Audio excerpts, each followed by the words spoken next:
बगुला और केंकरा। किसी तालाब के निकट एक बगुला रहता था। बगुला बहुत बूढ़ा हो चुका था और उसके लिए एक मछली पकड़ना भी मुश्किल काम हो गया था।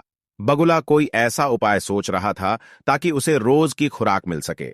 अचानक उसके दिमाग की बत्ती जल गई। बगुला तालाब के किनारे ऐसे बैठ गया जैसे बहुत उदास हो। जब कुछ मछलियों ने उसकी उदासी का कारण पूछा तो वह जोर जोर से रोने लगा। उसने कहा कि एक महान ज्योतिषी ने भविष्यवाणी की है कि जल्दी ही उस तालाब के जीवों के लिए बड़ा ही भयंकर प्रलय आने वाला है। उसने कहा कि बड़ा भारी सूखा पड़े डहने वाला है जिससे वह तालाब सूख जाएगा। इससे उस तालाब के सारे जीव मर जाएंगे। बगुले की बात सुनने के लिए तालाब की सभी मछलियां, केंकरे, मेंढक आदि वहां इकट्ठे हो गए। उन्होंने बगुले से पूछा, तुम बुजुर्ग होने के कारण बहुत बुद्धिमान हो, क्या तुम हमारी जान बचाने का कोई रास्ता बता सकते हो? बगुले ने कहा कि वह हमेशा आकाश में उड़ता है, इसलिए वह उस जंगल के कई तालाबों के बारे में जानता है।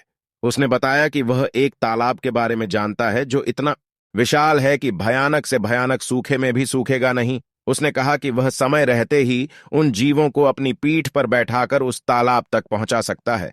उसने कहा कि उस तालाब से उसे बहुत कुछ मिला है और इस एहसान का बदला चुकाने का उसके पास ये सुनहरा मौका है। सभी मछलियां, केंकरे, मेंढक आदि बगुले की बात से राजी हो गए। इस तरह से बगुले के अच्छे दिन फिर से वापस आ गए। हर दिन वह एक मछली को अपनी पीठ पर बैठाकर ले जाने लगा, लेकिन उन्हें किसी बड़े तालाब में ले जाने की बजाय वह बीच रास्ते में ही चटकर जाता था।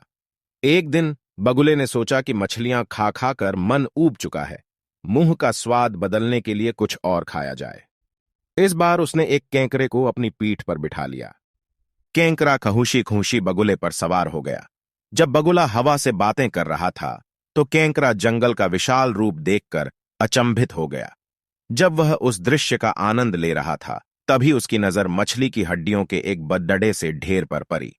उसने बगुले से उस ढेर के बारे में पूछा तो बगुले ने उसे असल बात बता दी और कहा, अब तुम अपने भगवान को याद कर लो क्योंकि अब मैं तुम्हें खाने वाला हूं। केंकरा बड्ढा ही फुर्तीला था। उसने अपने मजबूत पंजों से बगुले की गर्दन मरोड़ दी जिससे वह बगुला भगवान को प्यारा हो गया। इस प्रकार से उस लालची बगुले का अंत हो गया।